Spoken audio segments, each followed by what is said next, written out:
Second time একটা শেষ সুযোগ। এবার সবকিছু করবো যেন কোনো কিছু মিস না যায়।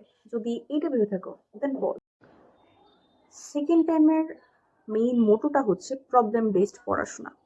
তোমার ফোকাস থাকবে গ্যাপ ফিল আপ করা। তুমি শুধরাবা তোমার প্রথমবারের ভুলগুলা, না হলে সেই ঘুরে ফিরে একই লুপ, একই ভুল। পরীক্ষার আগে আসলে তোমার অবস্থা হবে ঠিক প্রথমবারের মতো, হেল্পলেস।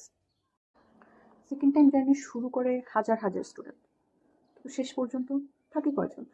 আর এদের মধ্যেও তারাই আসলে চান্স পায় যারা শেষ পর্যন্ত proper guideline and strategy based পড়াশোনা করে। আমি অনামিকা, একজন সেকেন্ড টাইমার আর সেই সাথে ফাইভ ব্যাকের সাবেক স্টুডেন্ট।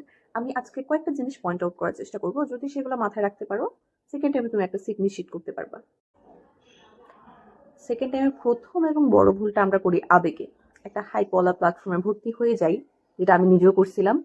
আর প্রথম মাসটা ভালোই যায়, তোমার লাইভ ক্লাস হয়, লম্বা লম্বা লেকচার হয়। বাট 2-3 মাস পরে সিরিয়াসনেস কই জানি চলে যায়। তো তখন যেটা হয়, আসলে আমি পড়তেছি ঠিকই কিন্তু আগাইতেছি না, যার কারণে দেখা যায় অনেকে মাঝপথে এসে মানে প্রিপারেশনটাই ছেড়ে দেয়। এখানে ফাইট ব্যাকের একটা প্লাস পয়েন্ট হচ্ছে মান্থলি পেমেন্ট সিস্টেম, যার কারণে একটা অ্যাকাউন্টেবিলিটি থাকে অ্যান্ড পুরোটা জার্নি জুড়েই সেম ইফোর্ট অ্যান্ড সিরিয়াসনেস থাকে। তোমার যখনই ভালো লাগবে না, তুমি যে কোনো টাইমেই চাইলে ছেড়ে দিতে পারবা। ওকে, সেকেন্ড টাইমের সেকেন্ড ভুল, কম্প্যাক্ট ক্লাস না করা। কোথাও কোথাও 3-4-5 ঘন্টার ক্লাসও দিয়ে রাখে। আবার এমনও আছে যেখানে pre medical and second time একসাথে ঢালাওভাবে ক্লাস দিয়ে রাখে। সো ফাইট ব্যাকের ক্লাস ডিউরেশন কতক্ষণ? 1 ঘন্টা, লিটারালি 1 ঘন্টা, অ্যান্ড হাইয়েস্ট 1.5 ঘন্টা। আর সবচেয়ে ইফেক্টিভলি ক্লাসগুলো হয় যার কারণে ক্লাসের পরে যে পড়াটা আমাদেরকে নিজেদের গুছাতে 3-4 ঘন্টা লাগার কথা, সেটা 1-1.5 ঘন্টায় কভার হয়ে যাবে, 1-2 ঘন্টায় কভার হয়ে যাবে। আমাদের নোটস থাকে, পিডিএফ থাকে, লেকচার শিট থাকে, কত রকমের ম্যাটেরিয়ালস থাকে, অ্যান্ড সবকিছু আমরা পড়িও সিরিয়াসলি। বাট যেটা হবার কথা, গোছানো থাকে না, যার কারণে এক্সামের আগে এত সবকিছু পড়েও যাওয়া যায় না।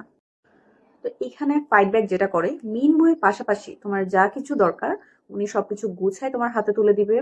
সেটা হোক এক্সট্রা রাইটারের ইনফো বা কোনো এক্সট্রা তথ্য তোমার জানা দরকার বা তোমার পড়া দরকার, বা কোনো একটা কিছু যেটা বইতেও গুছানো নাই, সেটা খুব সুন্দর করে তোমাকে গুছায় পিডিএফ করে দিবে। আর বেশিরভাগ ক্ষেত্রে উনি যেটা করে সেটা হচ্ছে হ্যান্ড নোট তৈরি করে দেয়। এক্সট্রা রাইটারের ইনফোগুলো উনি হ্যান্ড নোট তৈরি করে দেয়। দেন পরীক্ষার আগে রিভিশন ম্যাটেরিয়ালস গুলো উনি নিজে হ্যান্ড নোট করে দেয়। এবার তুমি আমাকে একটা সত্যি সত্যি কথা বলো তো, এক্সামের আগে লাস্ট 1 মাসে তুমি কি নিয়ে সাফার করছো? রিভিশন অ্যান্ড পারা জিনিস এক্সামে তুমি ভুল করে আসছো। এখন আসি, ফাইট ব্যাক যেটা করবে, তোমাকে অ্যাক্টিভলি রিভিশন দেওয়া হবে। অ্যান্ড অবশ্যই এমন না যে আছে না সিলেবাসের একটা বড় অংশ ধরে এক্সাম নেওয়াকে অনেকে রিভিশন বলে, not like that. Actual revision তোমাকে দেওয়া হবে, সেই সাথে রিভিশন ম্যাটেরিয়ালস গুছিয়ে দিবে। অ্যান্ড অবশ্যই সেটা মেইন বই বাদ দিয়ে না। কি পড়বো, কখন পড়বো, নেগেটিভ কিভাবে কমাবো, একটা জিনিস পড়ার পরও যখন মার্কস কম আসতেছে ওটা কিভাবে সলভ করব, এক্সাম হলের স্ট্র্যাটেজি কি হবে, এগুলোর অ্যান্সার যদি তোমার কাছে না থাকে, দেন তোমার আসলে প্রপার গাইডলাইন নাই। কোন দিন তোমার কি টাস্ক থাকবে, তোমার উইকলি টাস্ক, সবকিছু সুন্দর মতো গোছানো থাকবে ফাইট ব্যাকে। অনেক সময় হয় না, একটা চ্যাপ্টার তুমি ক্লাস করলা, নিজে বই পড়লা, দেন কোয়েশ্চেন ব্যাংক অ্যানালাইসিসও করলা, অনুশীলনীও সলভ করলা। এরপর যখন তুমি এটার এক্সাম দিতে বসলা, দেখতেছো 70-80% মার্কস আসতেছে। কেন? মানে একটা জিনিস যেটা আমাদেরকে বলা হয় লাইক প্রিপারেশনের ক্ষেত্রে, ক্লাস করলা, পড়লা, অ্যানালাইসিস করলা, অনুশীলনী সলভ করলা, সবগুলো স্টেপ তুমি করছো, স্টিল কেন তোমার 70-80% মার্কস আসতেছে? এটার অ্যান্সার যদি তোমার কাছে না থাকে, তাহলে মনে করো তোমার প্রবলেম বেসড ক্লাস হচ্ছে না, এন্ড তোমার ওই স্পেসিফিক যে জায়গাগুলোতে সমস্যা ওই চ্যাপ্টারের, যেগুলো পড়ার পরও তুমি পারতেছো না, সেগুলো সলভ হচ্ছে না। দেখো, আমি নিজেও বিভিন্ন প্ল্যাটফর্মে ছিলাম, অ্যান্ড বড় প্ল্যাটফর্মগুলোর 90% কনজিউমার কিন্তু আমরা অ্যাভারেজ স্টুডেন্টরা। বাট ওদের টার্গেট থাকে টপাররা। আমাদের অ্যাভারেজ স্টুডেন্টদের যেটা লাগে প্রপার রিভিশন, ওটা ওরা কেউ করে দেয় না, কারণ টপারদের সেটা লাগে না। না পড়ে এক্সাম দেওয়ার কথা আমি বলতেছি না, বাট একটা জিনিস পড়ার পরও যখন আমার কম মার্কস আসতেছে, ওইটা নিয়ে ওদের কোনো মাথা ব্যথা নাই, কারণ ওদের টপারদের অলরেডি 90+% আসতেছে।